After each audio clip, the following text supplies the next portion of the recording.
Hello and welcome to the Supercast. I'm your host, Superintendent Anthony Godfrey. It is a high school medical forensics class which focuses on the proper way of documenting and processing a crime scene, and on this day, it does not involve work in the classroom. On this episode of the Supercast, we take you on a unique field trip where forensics students are getting their hands dirty with hands-on learning, digging deep into the science of medical forensics. Surrounded by police cars and crime scene tape, they are crime-solving students in action.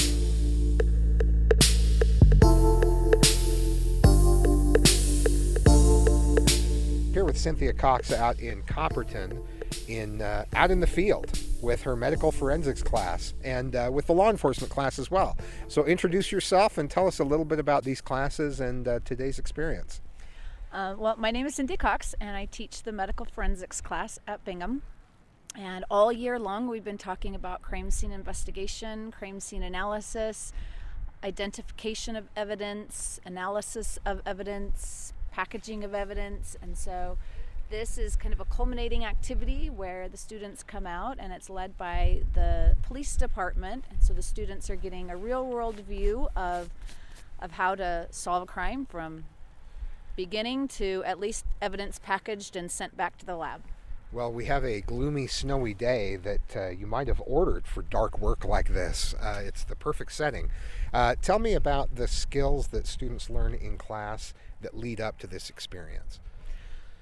Well, we talk all about observation skills and turning off filters during observation, trying to make sure that students are coming in and looking at evidence unbiased.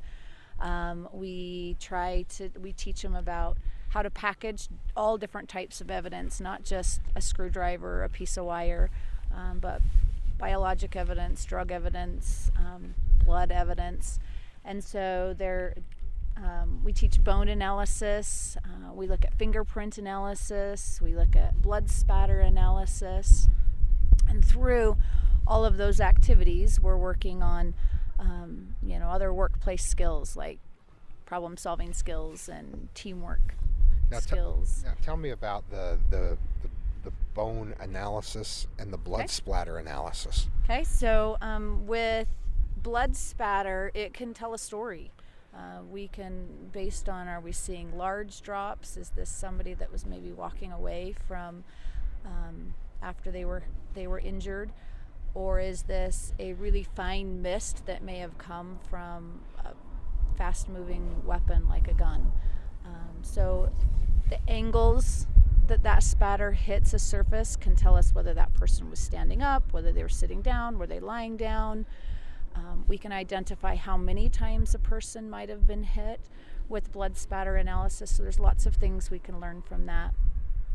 With bone analysis and what they're looking at out here are a lot of animal bones that we've put out here, and we allow them to decompose before the students come out here. We can identify gender, we can identify ancestry, we can identify age from the bones, we can identify some of the injuries that might have occurred and left marks on the bones when we're trying to put all the pieces together and figure out what happened. So you indicated that you have animal remains out here that are used as evidence. Yes. So tell me about that. That's how you helped create the crime scene? Yeah, so these are all legally acquired animal remains that taxidermists have given to me. And so we put them out here and allow them to decompose, and then the students collect the evidence that's already completely decomposed because they don't like dealing with the flesh. You've really gone all in with getting things early enough to allow them to decompose. That's lesson planning at another level. Well, we've been putting stuff out here every year for about 9 years. So you've got it down. Yep. Now tell me about the involvement of the police. As I drove out here, I saw the truck and the flashing lights, and I knew something was up. It definitely gives that real feel. They're working with the police right now, walking through with police officers in uniform, walking them through the crime scene. It's pretty exciting. Yeah, so I feel like that's one of the benefits to it. We get that work-based learning feel. It's one thing for a classroom teacher to stand up there and teach all these components, but when they come out here with the the police officers who do this every single day, all day long, they get a little bit more of that real world experience, trying to really bring work-based learning into the classroom as much as we can, or outside of the classroom as we may. So I set this up through our SRO, and then he School reaches, resource officer for Yep. those listening. And then he reaches out to the forensics division at the South Jordan Police Department. So do you draw attention? Do people wonder what's going on when the police are out here and we're scouring the landscape with police tape and everything? Well, just like it was interesting to you when you walked up, we've already had Rio Tinto security come up and check on us to make sure everything was okay and see what was going on, because they saw the police tape and the flashing red and blue lights. And you told them, no problem, we're just solving crime. Yep, that's right. Well, it's about the most engaged learning you can imagine. I'm just looking out at a couple of dozen students with police officers and do not cross police tape and evidence, and it's really exciting. So thank you for providing such a great experience for them today.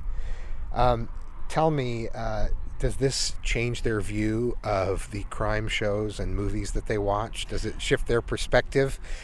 I hope so. We talk about that quite a bit in class, the fact that a crime's not solved in 45 minutes, that Right.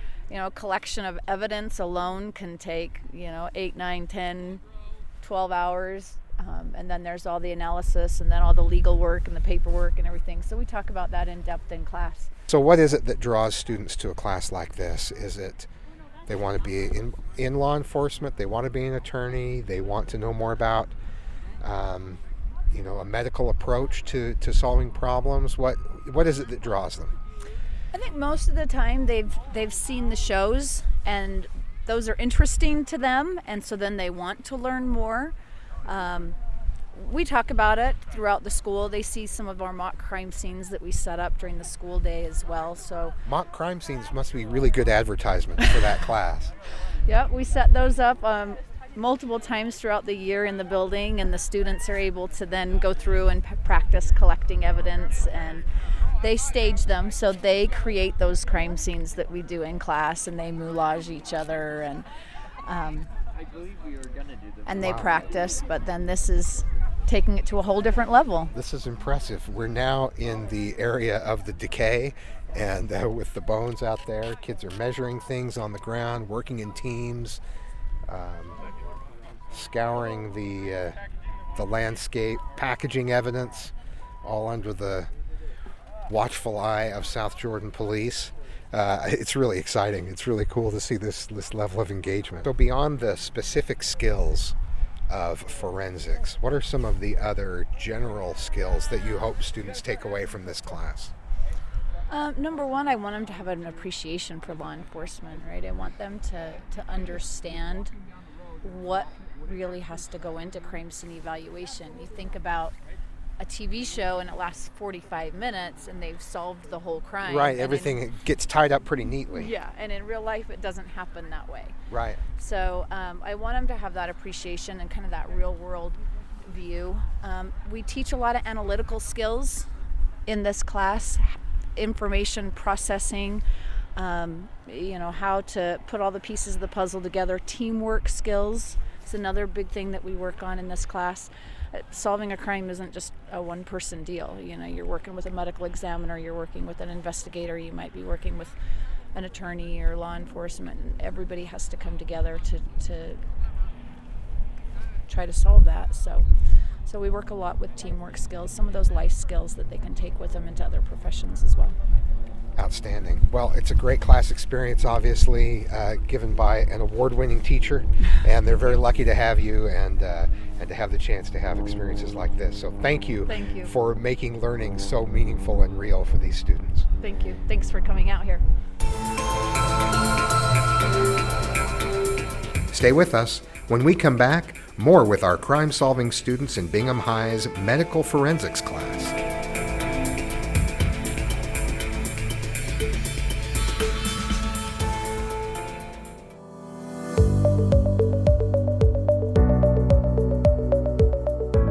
Does your student want to become a veterinarian, commercial pilot, Programmer? Maybe they want to make a difference as a dental assistant. These are just some of the programs offered as part of Career and Technical Education, CTE, in Jordan School District. CTE provides the technical skills needed to prepare students for future employment or for a successful transition to post-secondary education. Career and Technical Education provides work-based learning opportunities. We partner with industry experts to offer apprenticeships and internships with students working in the real world at real jobs while going to school. The CTE experience starts in our elementary schools with the Kids Marketplace and grows through middle and high school. To explore all CTE has to offer in Jordan School District, visit cte.jordandistrict.org today, and let's get your child started on the pathway to a profession. Hi, Lexi. We're out here in the field by Copperton doing investigative work. Tell me what class you're in. It's the medical forensics class at Bingham. It's one of the awesome classes we teach there.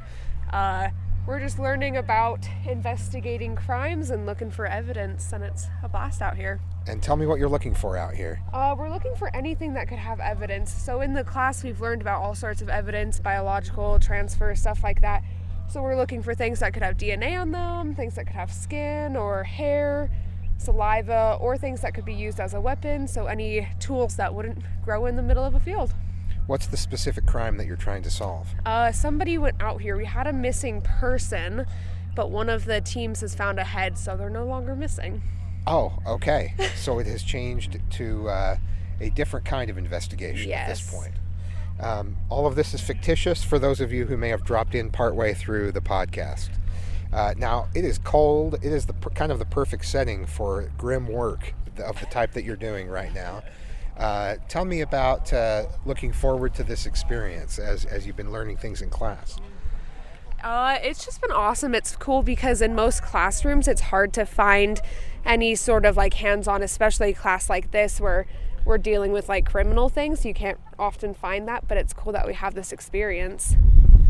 And is this something that you think you might want to pursue long-term as a career? Not especially, not because of the class. I just already have other ambitions, but it's been really good to apply to it. I want to be a nurse, and so there's things that have been like applicable throughout, and even different type of nursing, this can still apply well. And problem solving and working with teams and just there's a lot of that can be applied from this to becoming a nurse. Definitely.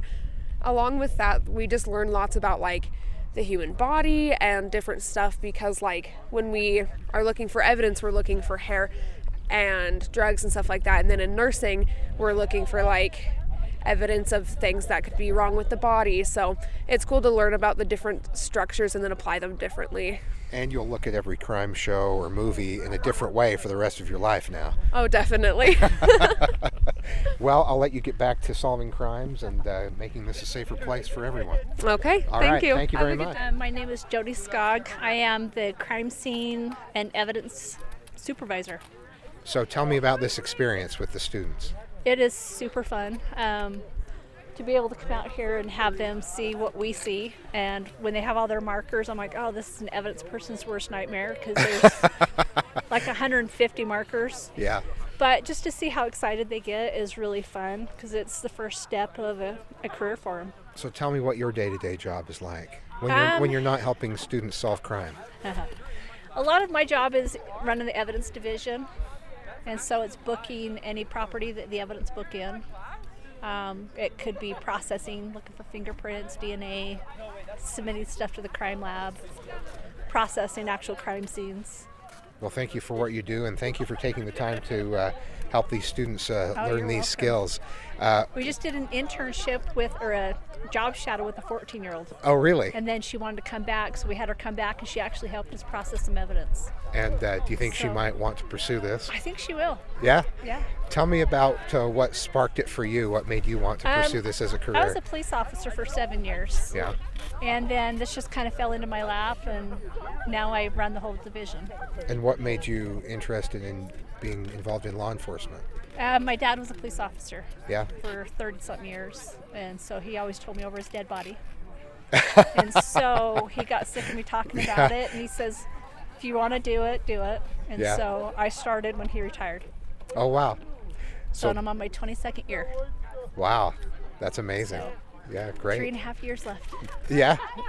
It's, so you're going for 25, a little I'm over? going to do probably just the 25, and Yeah. I'm tired. Yeah. No, And so I don't blame Audrey's you. just started. She's been with us for 4 months. Great. So what they teach you in college isn't necessarily what happens on the job. So Yeah. it's kind of an eye-opener.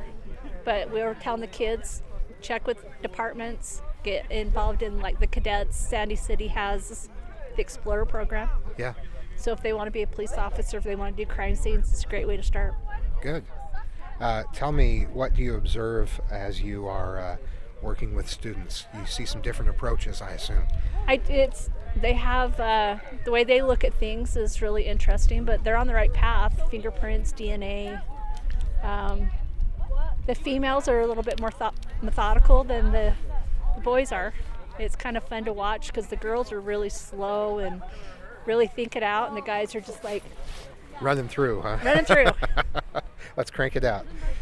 Do you ever get to enjoy any crime shows or any movies at all, or are you just able to I laugh point at out 'em. all the things that are Right. wrong? I'm like, we can't solve a crime in 24 hours. Is there anybody who does it right? Is there a show where you say this show's really pretty close to authentic? No, So there's nothing out there. no, but I get a Okay. kick out of them. I love them all. Well, I can keep watching them in my ignorant state and enjoy them because I fun. don't know better. Right. Right. So Yeah. our labs are getting faster and faster where, Yeah. a rape would take a couple years to solve, and now we're getting the results back in a couple months. Wow. So technology is increasing, and What's an aspect of the new technology that might surprise people? they're getting manpower. Before they used to have like one expert, Yeah. and so we're getting more and more people that are loving forensics, and they're getting educated, and Good. so the field is growing. Well, hopefully the students here today can help create a pipeline for some Hopefully. other great folks to come help out. Yep. We need smart people. So Kellen, you're here solving crime with your friends, right? Yes, correct. And I see your shirt says Bingham Medical Forensics, which with a bloody B under a magnifying glass. Yep. I like the logo. I do too. So tell me about this class and this experience. Well, we go through a lot of things, such as bone analysis, some blood work, and we study some of the body features, and anatomy. We really cover a whole lot in this class. It's really fun. And have you been looking forward to this field experience? I'm really interested in the medical field. I don't know what I want to do, but yeah, this really intrigues my interest. I'm really intrigued. So it's allowed you to learn some about the human body and Exactly. sometimes maybe from a dark perspective, you know, what the bad Exactly. things that can happen and how you can detect how it happened and maybe who did it. So I like that you know that you want to go in the medical field, but you're open to which direction that'll take you. Yeah, exactly. Well, it's great to talk with you, and I'm glad you're having such a good experience in the class, and good luck with whatever medical career you pursue.